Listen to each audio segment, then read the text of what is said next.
Assalamualaikum warahmatullahi wabarakatuh. Selamat siang anak-anak. Bagaimana kabarnya hari ini? Ya, semoga baik-baik saja ya. Nah, sebelum kita mulai pembelajaran, alangkah lebih baiknya kita berdoa terlebih dahulu. Doa dipimpin oleh KM-nya. Silakan. Ya, setelah berdoa, sekarang Bapak akan coba menerangkan apa yang akan kita pelajari hari ini. Nah, hari ini kita akan belajar mengenai keragaman sosial yang ada di Indonesia dan juga tokoh-tokoh yang melawan terhadap penjajahan Belanda. Nah, sebelum itu Bapak berharap dari pembelajaran kali ini kalian dapat menjelaskan siapa saja tokoh-tokoh yang melawan Belanda ketika menjajah Indonesia, dan selain itu kalian diharapkan juga bisa membedakan keragaman sosial yang ada di Indonesia. Nah, minggu kemarin kalian sudah belajar tentang tokoh yang melawan Portugis kan? Coba masih ada yang ingat? Ya, salah satunya ada Pangeran Fathahillah. Ada yang tahu lagi? Nah, betul. Ada juga tokoh dari kerajaan Demak. Nah, baiklah, sekarang kita akan mulai pembelajaran kali ini dengan mengenal tokoh-tokoh yang melawan penjajahan Belanda. Nah, untuk pembelajaran pertama kita akan belajar mengenai tokoh-tokoh yang melawan penjajahan Belanda. Nah, pertama ada tokoh yang berasal dari Sulawesi Selatan. Coba ada yang tahu siapa? Ya, betul. Nama tokohnya itu Sultan Hasanuddin. Ada yang tahu di kota mana Sultan Hasanuddin melakukan perlawanan? Ya, di kota Makassar, itu di Sulawesi Selatan, dan ada juga di kota, yang tahu satu lagi? Betul, salah satunya di kota Mamuju, yaitu di Sulawesi Barat. Nah, Sultan Hasanuddin ini melakukan perlawanan dengan gagah berani. Dia melawan para penjajah Belanda yang ingin menguasai daerah di Sulawesi Selatan dan sebagian kecil di Sulawesi yang lainnya juga. Nah, dia melakukan perlawanan jauh sebelum orang-orang paham terhadap apa yang harus dilakukan ketika Belanda menjajah. Nah, tokoh yang selanjutnya itu ada dari Pulau Kalimantan. Coba ada yang tahu siapa tokoh yang melawan Belanda dari Kalimantan? Oke, Bapak kasih dulu. Dia atau beliau ini melawan di kota Banjar. Coba ada yang tahu Banjar? Banjarmasin atau kota Banjar? Nah, betul. Dia adalah Pangeran Antasari. Nah, jadi Pangeran Antasari ini salah satu tokoh yang melawan Belanda di daerah Kalimantan, tepatnya di kota Banjar atau yang sekarang kita kenal dengan kota Banjarmasin. Nah, beliau melakukan perlawanan sama seperti Sultan Hasanuddin dengan gagah berani. Dia tidak gentar ketika Belanda datang dengan menggunakan senjata yang sangat lengkap. Sedangkan Pangeran Antasari dan pejuang-pejuang lainnya itu hanya menggunakan bambu runcing. Tapi itu tidak mengurangi semangat dari Pangeran Antasari untuk tetap melawan Belanda. Nah, sekarang kita beralih ke tokoh yang selanjutnya. Ada yang tahu tokoh yang melawan Belanda dari daerah Sumatera Utara? Coba yang tahu dari Sumatera Utara? Siapa coba? Yang namanya itu bisa atau hampir sama dengan Raja Hutan. Ada yang tahu Raja Hutan? Betul. Nama tokohnya itu Sisinga Mangaraja. Jadi beliau ini tokoh yang berasal dari daerah Sumatera Utara, tepatnya di sekitar daerah Medan, yaitu ibu kota dari Sumatera Utara saat ini. Nah, Sisinga Mangaraja ini melakukan perlawanan bersama rakyat Sumatera Utara karena kekuasaan Belanda, pemerintah Belanda saat itu melakukan tindakan yang semena-mena dengan menarik pajak yang tidak sesuai terhadap rakyat Sumatera Utara, sehingga banyak dari masyarakat atau warga Sumatera Utara yang menjadi miskin dan bahkan kelaparan karena harta bendanya itu diambil secara semena-mena oleh pemerintahan Belanda. Itu tentang perlawanan dari tokoh yang ada di Indonesia terhadap penjajahan Belanda. Coba kita ulangi lagi. Pertama ada apa? Ada tokohnya siapa? Ya, ada Sultan Hasanuddin dari daerah Sulawesi Selatan. Kemudian yang kedua ada siapa? Betul, yang kedua ada Pangeran Antasari. Dia berasal dari Kalimantan.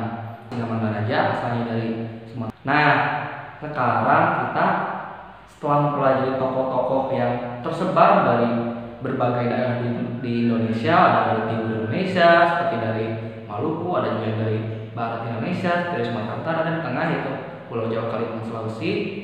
Tentu saja dari semua persebaran daerah itu, setiap daerah memiliki ciri khususnya masing-masing.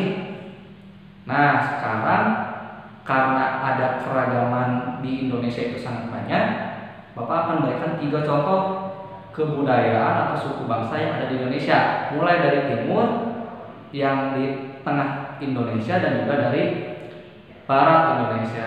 Nah, yang pertama kita akan mulai dari daerah yang paling barat terlebih dahulu, yaitu dari Sumatera Utara.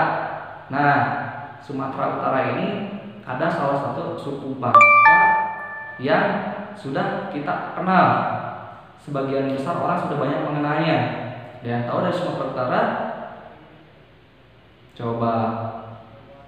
Nah, suku ini namanya adalah suku Nias. Nah, dia berasal dari Sumatera Utara.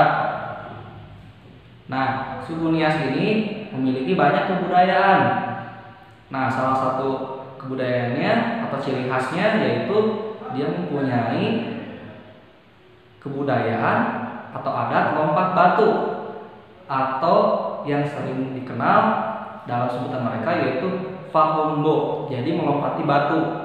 Itu melambangkan tentang kedewasaan seorang laki-laki yang ada di Pulau Nias atau di suku Nias. Nah, kemudian ada rumah adatnya. Nama rumah adatnya yaitu Omohada. Itu nama rumah adatnya. Nah, kemudian ada dari suku yang kedua, ini dari daerah tengah Indonesia, yaitu dari Pulau Sulawesi. Dan tahu coba Sulawesi, suku yang cukup terkenal. Dan tahu? Nah, sebagai tambahan, coba suku ini terkenal dengan kopinya yang banyak digemari oleh orang Indonesia. Yang tahu? Nah, betul, Toraja.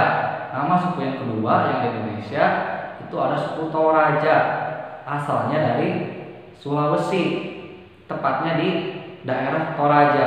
Jadi ada daerah khusus yang namanya Toraja, yang di sana bermukim orang-orang Toraja. Nah, suku Toraja ini selain tadi terkenal karena kopinya yang enak dan juga digemari oleh banyak orang di Indonesia, Toraja juga punya kebudayaan lain, yaitu ukiran kayu. Nah, ukiran kayu ini dipahat atau dibuat oleh orang-orang Toraja, dan bukan hanya untuk dipajang, tapi juga dipasarkan untuk menjadi mata pencaharian orang-orang Toraja.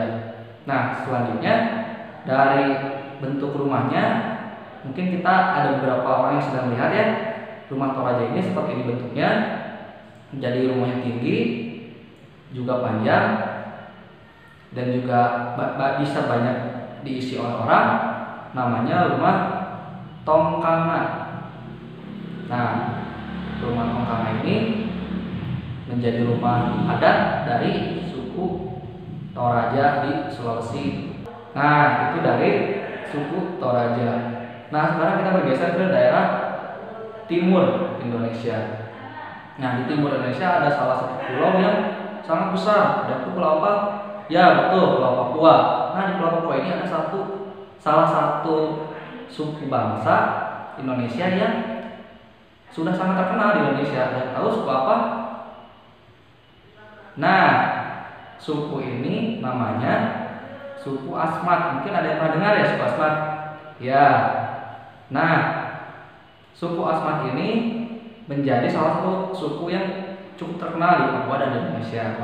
Nah, suku Asmat itu penduduknya kebanyakan menganut agama animisme atau kepercayaan terhadap roh. Ada juga yang mempercayai dinamisme, yaitu kepada benda-benda mati. Itu kepercayaan yang ada di suku Asmat. Nah, kemudian untuk rumah adatnya sendiri, suku Asmat itu punya rumah yang namanya rumah Je. Nah, jadi rumah ini menjadi tempat berlindung mereka dari daerah di suku Asmat yang terkenal itu di sekitar hutan. Jadi untuk melindungi dari hewan-hewan liar. Nah, coba sekarang kita tadi sudah mempelajari mengenai